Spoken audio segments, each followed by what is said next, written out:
What's up, Internet? So we're back in the garage. I kind of talked about fuel pumps in a previous video as far as mechanical fuel pumps. Today we're going to throw one on the Cutlass. Now, why am I going from an electric fuel pump that's on the car to a mechanical fuel pump? Well, for street-driven cars with a carburetor, there's nothing wrong at all with a mechanical fuel pump. It'll do everything you need. Secondly, cost. You can get a decent mechanical fuel pump for about $50, higher end one. You can go, obviously up from there depending on what you need. For a really good street electric fuel pump for a carburetor, you're looking right around $60 to $70. And then sometimes on top of that, you'll still need a fuel pressure regulator to help maintain your good pressure to your carburetor so you're not lifting a needle and seat by putting too much pressure to it. So that's why I'm going with a mechanical pump. It should feed the engine fine. Once I get it in there, I'm going to take the car out. Like I said, when I was driving the car with the electric fuel pump that's in there, it's putting out about 4 psi. And when I get on the car, it'll pull hard through first and second. Then towards the top end of second gear before it goes to third, it just kind of lays over like it's running out of fuel. If I back off the throttle, I can get back into it. Also, when I'm cruising on the highway, it starts to kind of surge and burble a little bit like it's running out of fuel. So and again, if I back off the throttle, kind of let it fill the fuel bowls from what it feels like, I can get back in it and it's fine. So I'm going to go with the mechanical fuel pump. I'm not running nitrous on this engine. It's not an extremely high horsepower engine. Eventually I would like to go to fuel injection, and when I do that, obviously I'll go back to an electric fuel pump, but it's going to be different than the one that's in here now. So the electric fuel pump is kind of moot at this point. So that's what I'm going to do. I'm going to get working on this. I'm going to show you a few things and we'll get going. Alright, so down in here is where the mechanical fuel pump is going to mount for a small block Chevy. And I know you can't really see it with all the stuff in the way, but right now I have what they call a fuel pump block-off plate. Since the fuel pump mounts on the engine and there's actually a hole in the block for it to go through for the actuation rod, oil and everything goes behind here. So you can either leave your mechanical fuel pump in there and then just run an electric pump and bypass everything. People don't like to do that because then your engine is pushing on the mechanical fuel pump, which is a slight drain, but it's not like it's killing large amounts of horsepower or anything. But we're going to have to take that off. That way we can switch over to a fuel pump mounting plate, which I'll show you. So let's get this off first.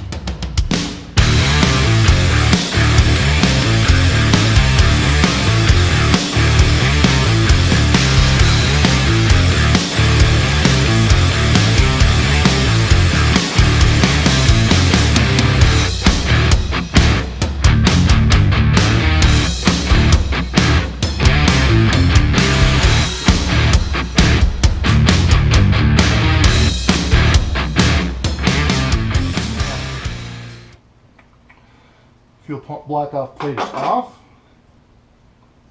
and you can see it's just one solid plate, and a little bit of oil did come out. Like I said, where it mounts up, there's a hole in the block and everything. So I'm going to clean all that up, and I'm going to take you over to the bench real quick before we put the new one on and see how that goes.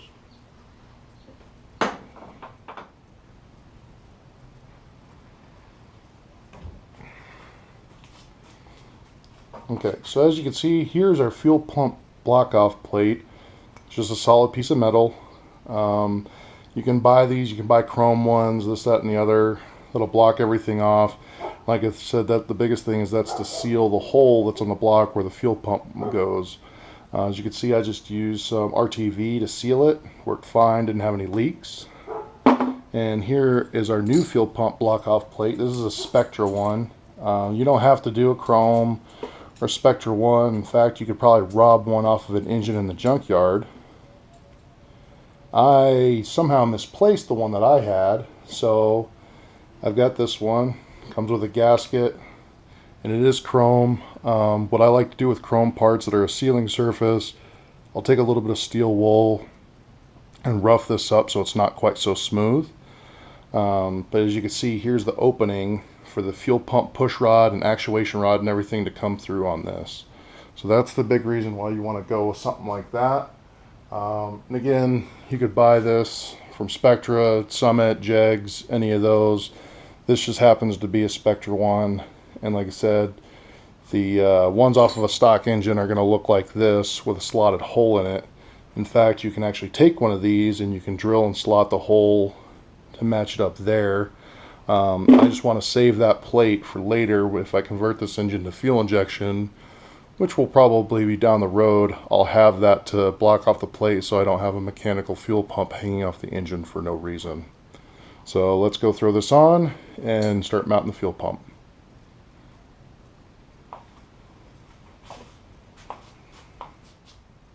Alright, so before we put that blade on, quick tip, the fuel pump actuation rod that goes from the camshaft through the block to the pump itself, you're going to want to try to install this generally before you put that plate on, just so it gives you a little bit more room to see what's going on and slip it up in there. And one trick, because once you put this in there, it's somewhat tight fit, but with oil and everything in there, this will just, with gravity, because it sits about at an angle like that, it'll just slowly fall out.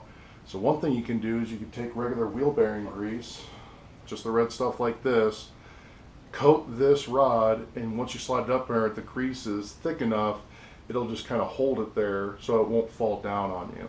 Now once you put the plate on, sometimes you can actually get it, it'll slide down, it'll rest against the plate, so you'll just have to work it up with your finger, kind of have it sit up there for a second, and then slip the pump in, the actuation rod here, and once you push it in, it'll be tight because you're compressing that pump depending on where that cam lobe is at, and then you'll have to bolt it down that way. But that's the quick tip for putting these in. So let's go throw it on the engine.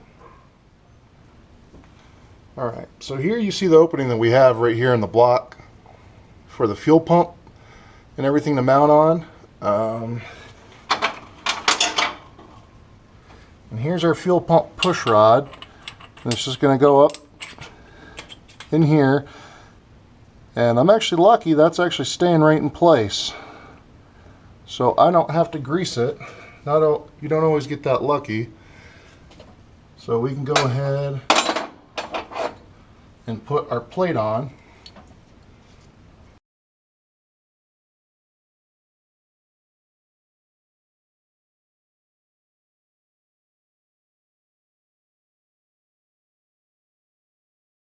And now we can go ahead and bolt our fuel pump on.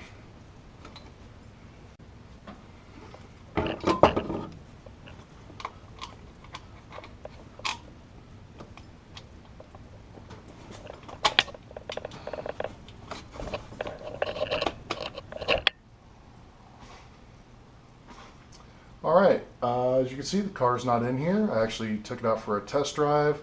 Got the new mechanical fuel pump on, and for now I'm leaving the electric fuel pump in the back, so that'll kind of feed the mechanical pump, and then the mechanical pump will just act as a pressure pump. That's a common thing on certain diesels and stuff. They'll have a lift pump, low pressure, which will feed a high pressure pump. The mechanical pump on here isn't necessarily high pressure, but the mechanical pump doesn't have to work hard to pull fuel from the tank. It's getting fuel sent to it, and then it's just pressurizing. At idle, it looks like I'm sitting right around 7 psi of fuel pressure, which seems to be pretty good.